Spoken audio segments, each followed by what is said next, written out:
Bismillahirrahmanirrahim. Assalamualaikum warahmatullahi wabarakatuh. Anak-anak ibu, siswa-siswi kelas 8, apa kabar hari ini? Mudah-mudahan senantiasa dalam keadaan sehat. Anak-anak ibu, ketemu lagi sama Bu Ajijah kali ini di pelajaran IPS pertemuan yang keempat atau materi yang keempat. Anak-anak ibu, sebelum kita lanjut ke materi, mari sama-sama kita membaca doa terlebih dahulu. Berdoa, mulai.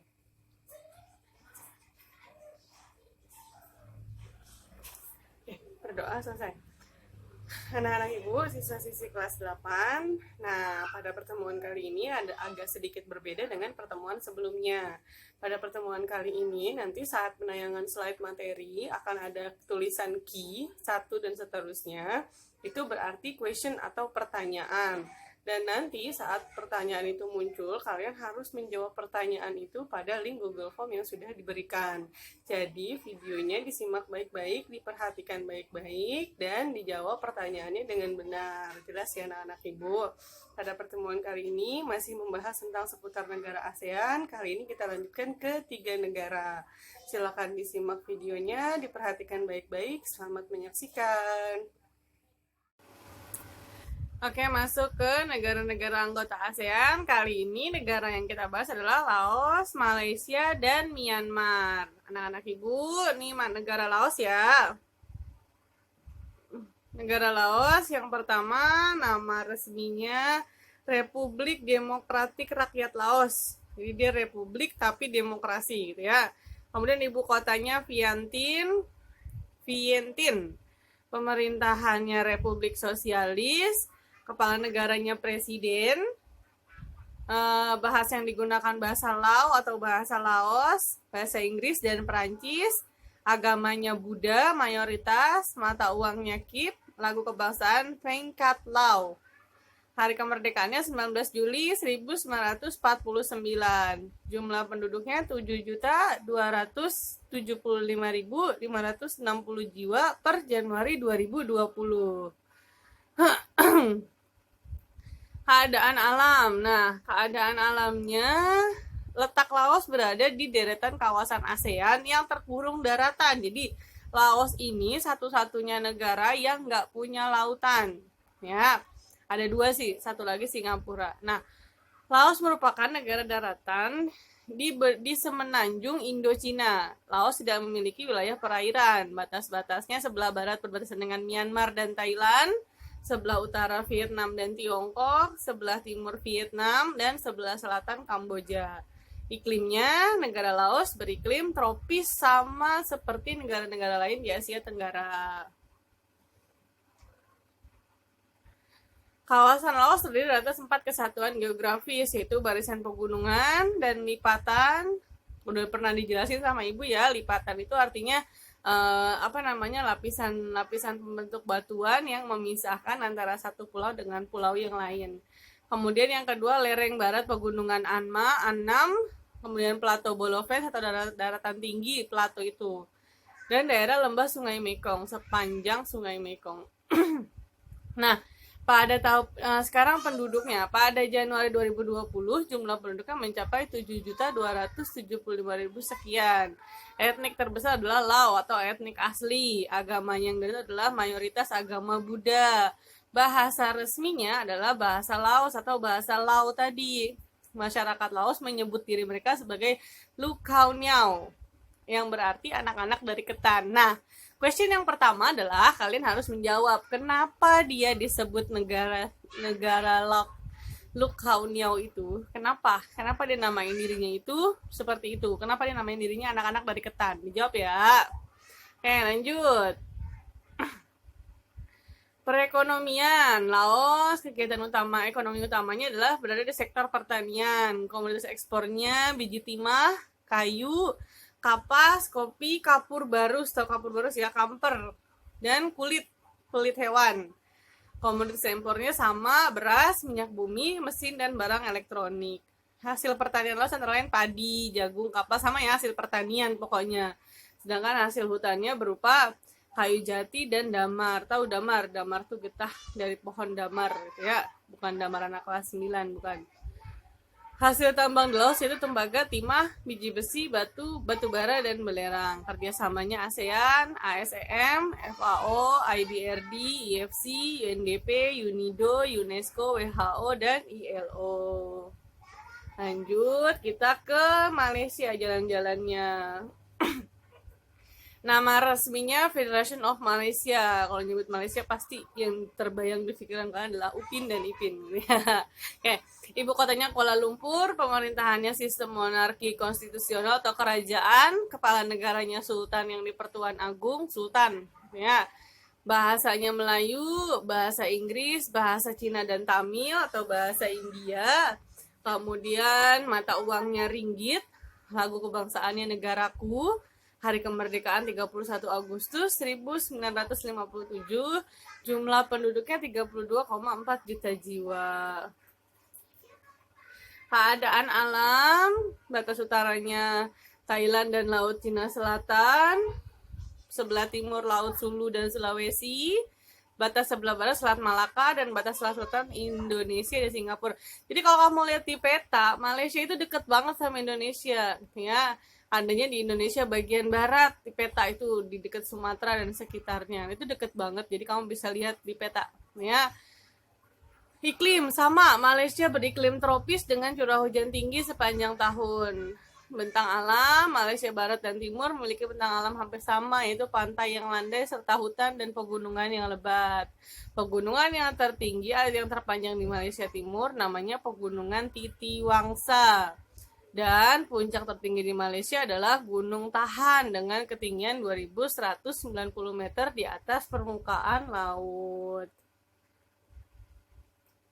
Penduduk dan kebudayaan. Nah, ini baru Upin Ipin. Penduduk aslinya adalah bangsa Semang dan Sakai di Malaysia Barat. Sedangkan bangsa Bajau, Brunei, Murut, dan Dayak berdiami Malaysia Timur. Jadi ada suku Dayak nih, sama Indonesia.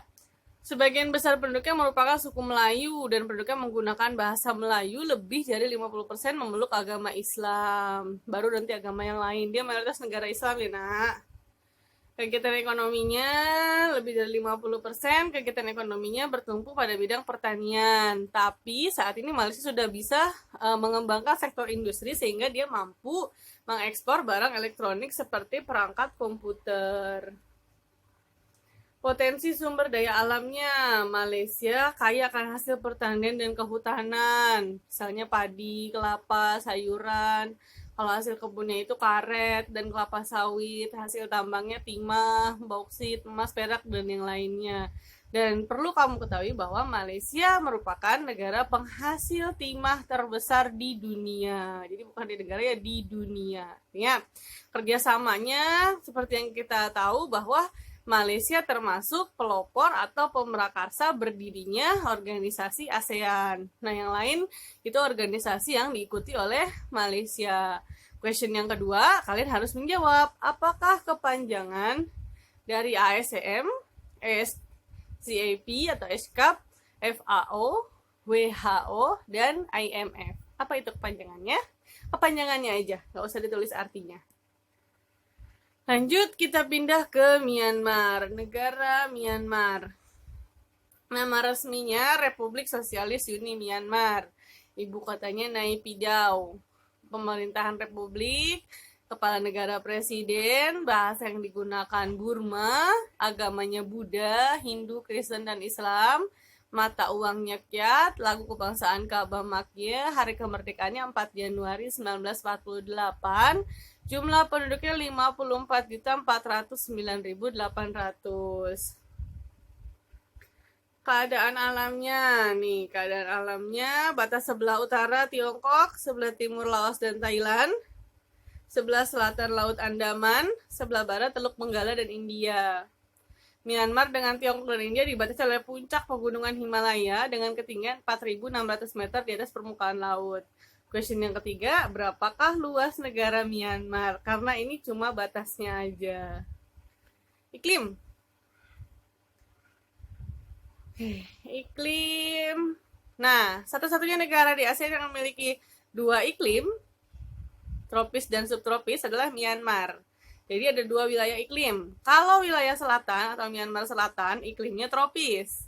Kalau di kawasan pegunungan utara, iklimnya subtropis atau 4 musim tadi. Ya, bentang alam wilayah Myanmar didominasi kawasan hutan. Dia masih banyak kawasan hutan. Industrinya tuh masih kecil banget. Ya, sekitar 52% yang menghasilkan kayu. Mungkin kalau di SD atau di MI kamu belajar bukan Myanmar tapi Burma atau Birma. Tapi sekarang namanya sudah Myanmar. Wilayah Myanmar dibagi menjadi 4, kemudian yaitu pegunungan utara, pegunungan barat, wilayah dataran rendah, dan plato. Question nomor 4, sungai apakah yang paling panjang di Myanmar? Silakan dituliskan jawabannya. Penduduk.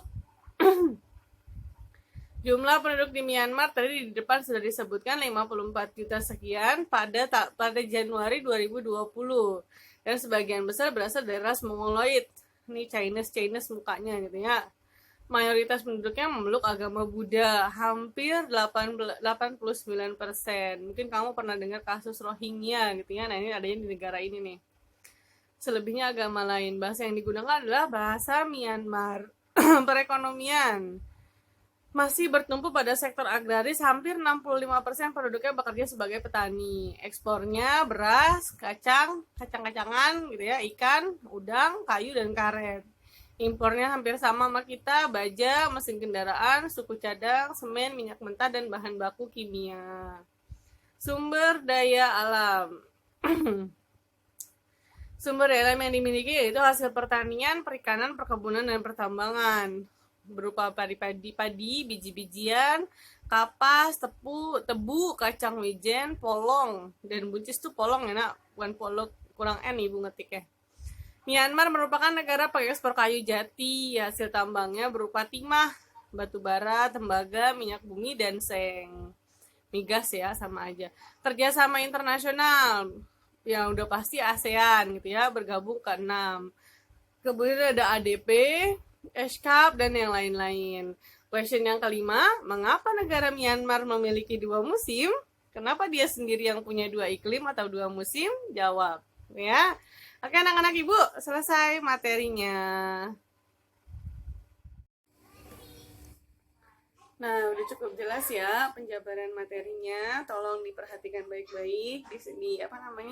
Diulang lagi jika memang masih belum dimengerti. Kalau perlu di screenshot kata-kata yang penting sebagai bahan pelajaran atau sebagai bahan untuk mengerjakan soal-soal yang sudah diberikan. Anak-anak ibu, soal yang sudah ibu berikan bisa juga kalian lihat di buku paket ya, sama ada semua di buku paket. Jadi jika nanti ada yang masih belum dipahami atau yang belum lengkap dari ibu, kalian bisa lihat langsung di buku paket. Oke anak-anak ibu, sampai di sini dulu pertemuan kita yang keempat pada kali ini. Kita ketemu lagi di pertemuan berikutnya. Pesan ibu, tetap berada di rumah, tetap semangat, jaga kesehatan dan jaga kebersihan, hindari berkumpul atau berkerumun yang tidak penting. Ketemu lagi nanti, sampai jumpa lagi. Assalamualaikum warahmatullahi wabarakatuh. Dadah.